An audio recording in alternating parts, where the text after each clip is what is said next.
โดยสบายดีเด้อพี่น้องเด้อสบายดีเบิดสุขุสุคนที่กามาหับชม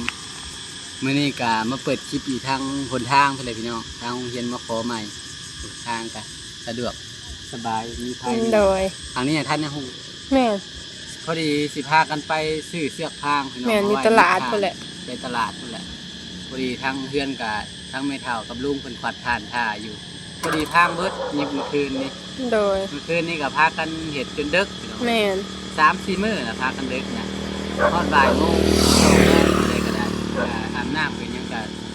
1 โมงพอแหละกลางคืน ก็สิแล้วเนาะ แม่นมื้อใดก็ตื่นสายแต่ก็ได้เพราะว่านอนดึกถ้าจมหลายมื้อแหละ แม่น ถ้าห้ามบ่ได้เฮ็ดเวียกนอนดึกก็สิบ่ตื่นสายปานนั้นดอก แม่น เพราะว่ามันลอยเห็นมีแต่ว่าสิพากันไปตลาดเลยพี่น้องบ้าน ไปหาเบิ่งเสือกพางแล้วก็ซื้อน้ำเย็นพี่น้องเอ้ยมันร้อนเนาะเฮ็ดแนวใดร้อนแห้งพี่น้องเอ้ย มันมีว่าสิซื้อน้ำมันน้ำแหน่ไม่สิขามเดี๋ยว มันกันเพิ่นปิดนะปานนี้ ไปซื้อแต่เสื้อผ้าก็ได้เพราะว่าจำเป็นพี่น้องเขาต้องหมัดตัวนี้เลย แม่น ปัดกลางคืนไปน้องใส่ปีใหม่ลาวล่ะสงขลาพี่น้องดอกคูณ ดอกคูณน่ะเต็มเลยนะพี่น้อง ปลูกชุดทางเลย แม่นเพิ่นปลูกไว้ทางปลูกอ่ะ แต่มันเป็นดอกสีเหลืองชุดเลย อันนี้กำลังจูม อีกบ่ดนก็ฮอดปีใหม่เด้อพี่น้อง ใกล้แล้ว ที่เป็นสัญลักษณ์ประจำ แม่น ของพี่น้องทางประเทศไทยนั่นแหละ แม่น เป็นต้นคูณคือ โดย การที่จำประพิษได้ สวยงามแฮง ประเทศลาวจะเป็นดอกน้ำปลา แม่นบ่ นี่ต้นไม้ประจำชาติ ไปหาเลาะเบิ่งตลาดพี่น้องเอ้ยไปซื้อเสือกพางว่าสิไปหาซื้ออันนี้เป็นก่ออันนี้ใหญ่นะบ่ฮู้ว่าสิมีหรือบ่ เนี่ยผมมี มันสิมีแต่เสือกพางเวียด อันเสือกพางเวียดอันยิบแล้วก็เที่ยวแต่ขาดมันบ่อยากมีพี่น้อง บ่ได้จีกับมันเปียกเลย แม่น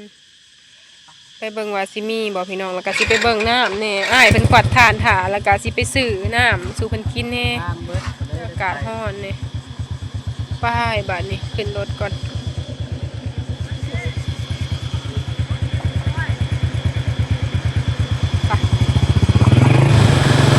ออกมาหอดนอกแล้วพี่น้องก็สิได้ยินแต่เสียงลมเนี่ยเด้อพี่น้องแล้วก็รถเนี่ยดูดเสียงรถได้ดีเลยแถวนี้ก็สิเป็นบ่อนในเก่งมันเคยเขาไปเห็นเวียกหั่นแหละเนาะ เป็นตลาดโลก ตลาดโลกคนเอิ้นว่าโรงงานก็หลายๆอย่างพี่น้องในนี่แหละ จุดรวมโรงงาน แม่นโรงงานน่ะเต็มเลยนี่ โรงงาน 8 โมงนี่ก็เพิ่นก็เริ่มแล้ว เพิ่นเศรษฐกิจพิเศษ แม่นเขาไปในนี่ก็สิมีห้องให้พักแน่บางเวียกกับบางตำแหน่งกะอันนี้สิเป็นตู้ ATM ฝั่งลาวสำหรับใครเฮ็ดเวียกในก็ออกมากดอยู่นี่หั่นนะ โรงงานของนักเงินต่างประเทศมาจาก เพิ่นมาสั่งอยู่ที่ฝั่งลาว เป็น บ้านเฮานะพี่น้องรถบ่ได้ค่อยหลายได้กลางคืนก็สักธรรมดาถ้าบ่มีงานบุญถ้ามีบุญมีหยังก็สิมีหลายอยู่ซ้ำนี่นะเพิ่นอยากปิดเบิดแล้วปั๊มน้ำมันนะพี่น้องแต่ว่าเฮามีน้ำมันใส่อยู่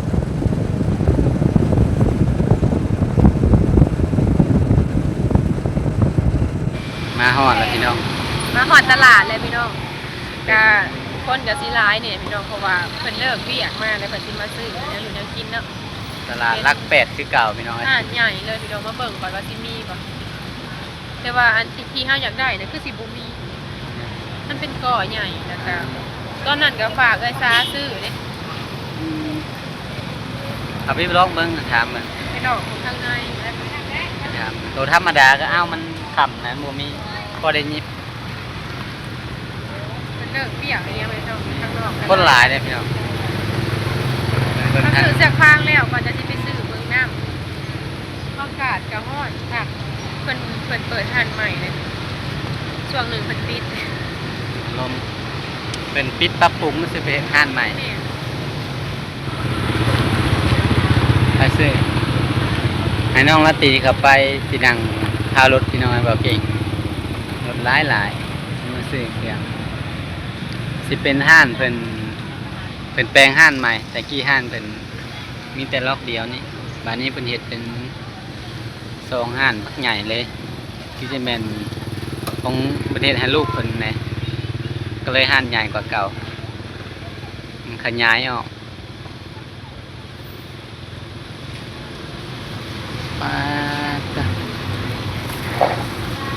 หลายพี่น้อยขับมาสิอยากในเมืองแน่ก็มีรถแน่ถ้าทางนอกๆคนก็บ่หลายปานใดอยู่หลักแปดก็ถือว่าเจริญเติบแล้วพี่น้องของแขวงสะวรรณเขตก็ได้เพราะว่ามันใกล้กับเศรษฐกิจพิเศษบ่อนเฮ็ดเวียกแน่มันเป็นจุดรวมแรงงานจุดรวมคนแน่เพิ่นเลิกเวียกเลิกการแล้วสิมาซื้อกินอยู่นี่ซื้อของอยู่ของกินอยู่นี่พี่น้องเป็นบ่อนซื้อของกินคนน่ะหลายเพิ่นมาซื้อของกินสุดท้ายเพิ่น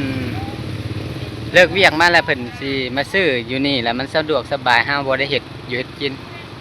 ห้องเช่านี่ก็หลายพี่น้องทางในไว้เฉพาะครับ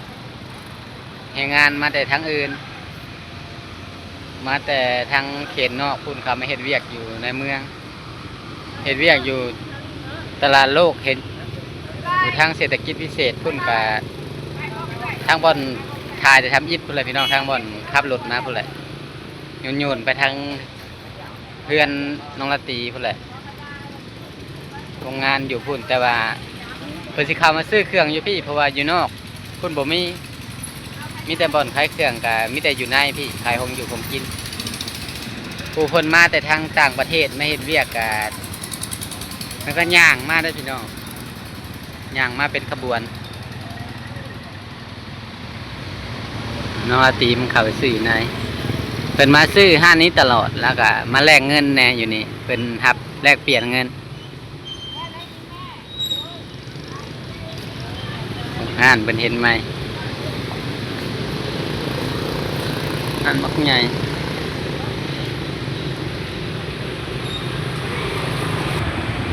ห้านเพิ่นก็ขายเครื่องดีได้พี่น้องแม้ว่าเพิ่นเลิกเวียกเรื่องหยังมาแล้วก็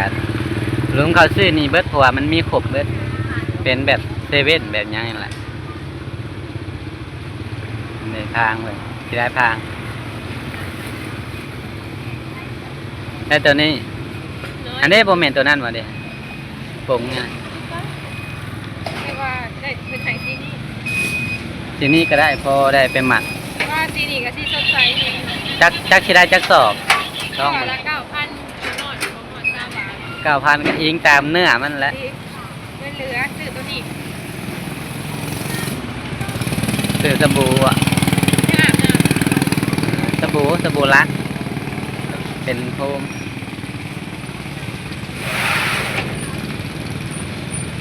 ทางก็หลายเติมอยู่ ำยำซื้อได้ก็ใส่ยำบ่มีก็หุบสบู่ห่านเป็นอยู่เลยมีแต่ เท่าไหร่ 40 40 กว่าพัน 45เป็นในอาบน้ำได้แล้วอันนี้ก็คือหนาจะซื้อใหม่คือหนาเขาจะไปซื้อตัวแบบอันนั้น พอได้หมัด ก็ได้ใส่เป็นผักราคาเนี่ยใส่ตัวนี้เอาถ้าไปซื้อน้ำไป รถก็วันอยู่ช่วงอยู่ในเมืองเนี่ย ไปบัดนี้ไปซื้อน้ำพี่น้อง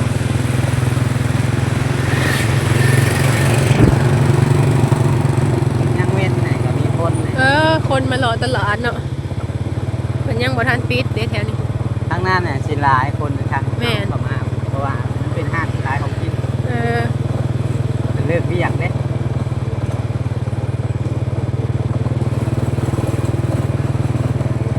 เด็กโง่เขาทั้งนี้แหละ มันไกล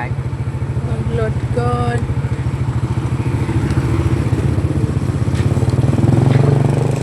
มาทางนี้สิเป็นโซนขายของกินสดแน่ขายมักไม้แน่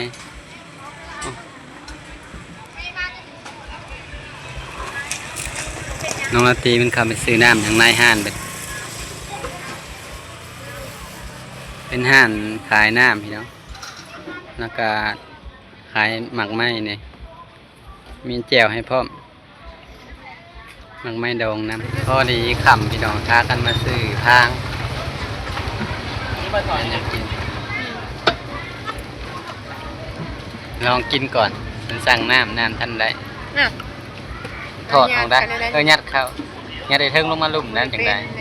ดึงอีกตรงคาบแน่น บ่ได้ฮู้ได้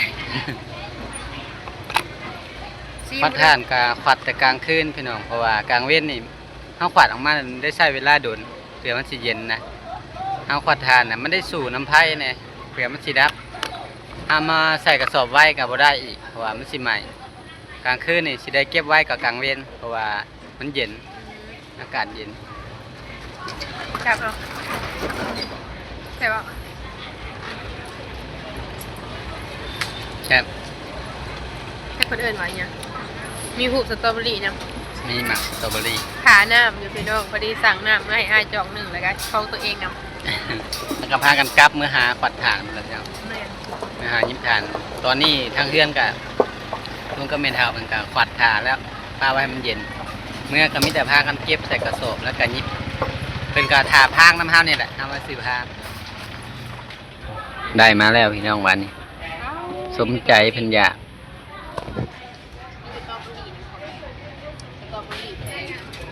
สตรอเบอรี่มักสตรอเบอรี่ของแท้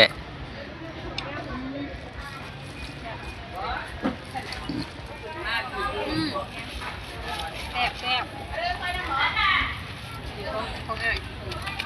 ของเจ้าจะกินไปเลย ไปป่านนี้พากันกลับ ไป เอาพางมายิบทานก่อนเด็กละ แซ่บพี่น้อง มาเอาเทือนละพี่น้องไปมากับพอดี มากินข้าวแล้วพี่น้อง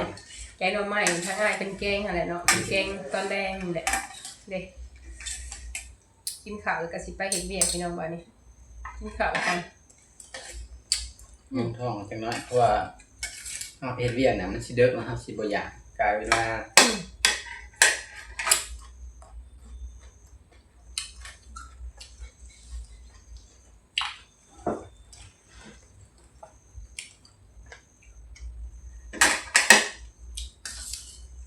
เป็นหน่อไม้พี่น้อง มันสดๆบ่ มาเจอกันไปแล้วมาแหละ อืม เพื่อนให้มาแกงเพราะว่าเพิ่นอยู่ผู้เดียวพี่น้องยามเว้นกะอยู่กับลูก บ่ได้แกงมันไม่สิเป็นเหี่ยวยาวเป็นมากถ้าเฮาดูลิดูพันดูฮักแฮงงะจะมาแกงตลอดว่าหยังว่าหยัง ถ้าจ้องเนี่ยจะว่าพี่แต่โต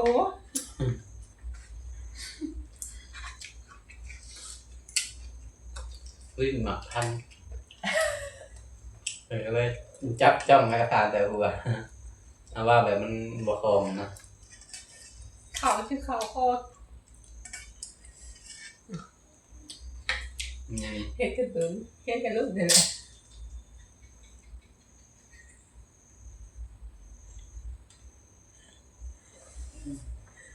เป็นยังไงเคอย่าเป็นยังเสียบ่ว่าเสียจะสมัครบ่เสียจะสมัครบ่นี่นี่ ยังยินสื่อไม่ละหัวพี่น้อง กินบ่ตัวนี้ บอกไม่คำใหญ่กด เฮ็ดกันรุ่นบ้านเขาเพิ่นเอิ้นว่าเฮ็ดกระตุ่นเพิ่นเอิ้นว่าเฮ็ดกระรุ่นเนาะก็เลยหัว ทางสื่อมันก็หัวล่ะเทียงกัน อืม เอิ้นเฮ็ดกระตุ่นเฮ็ดรุ่น แกงรวมมิตรเลยพี่น้องมีเฮ็ดกระตุ่นแล้วก็ผักมักอึแกงใส่รวมมิตรกินแต่เที่ยงพุ่นแหละแต่บ่ายพุ่นแหละพี่น้องใครได้ฝนบ่ตกพากันกวาดทานกลางคืน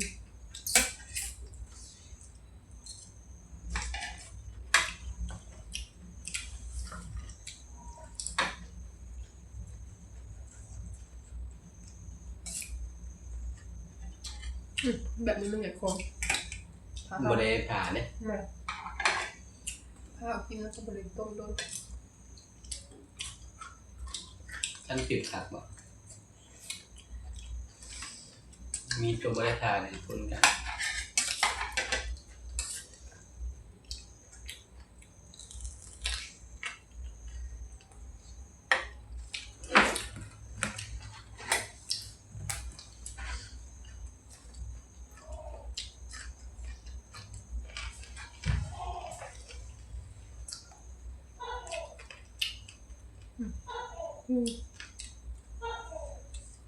หนุนเต็มแล้วเนี่ยบ่ได้กิน แม่น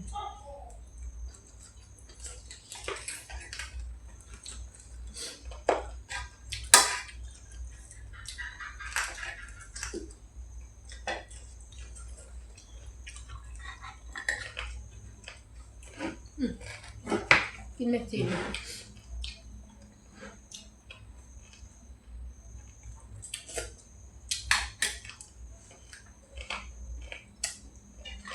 กระดูกอ่อนมันเสียเนอะกระดูกอ่อน สิ่งติดกระดูกติดเอ็นก็ยังมีเอ็นนั่น ดังบวบบวบนะ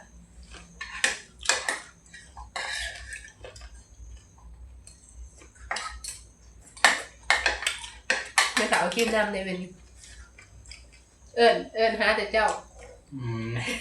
เพิ่นน่ะบ่ได้กินเนาะ พอดี ไปเอามะม่วงมากินเพิ่นเอิญหาว่า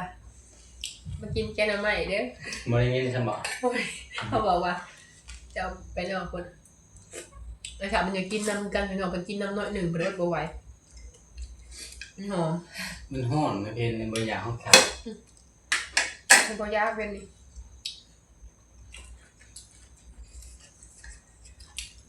พอดีเก็บอยากส้มเป็นพอดีกินแล้วก็เลยถึกช่วงไปเอามะม่วงก็เลยเจอกัน แซ่บ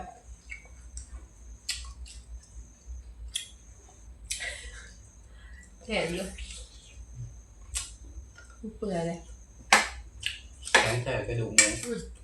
แซ่บ ปืนแซ่บพอดีมาก ใหม่ก็สดอีกมื้อนี้ครับแบบว่าอากาศมันร้อนแน่พี่น้องเนาะกินหยังกับแบบบ่นั้นปานใดเนาะบ่จัดปานใด อ้าวนี่นะพี่น้องกินไปกินมากันแล้วนิตบาทแบบเก่งกับสิขอจบคลิปลงเพียงเท่านี้แล้วพี่น้องเด้ออย่างใดก็ฝากเป็นกำลังใจให้พวกเราทั้งสองให้เด้อโดยสำหรับคลิปนี้ขอกล่าวคำว่าสบายดีเด้อ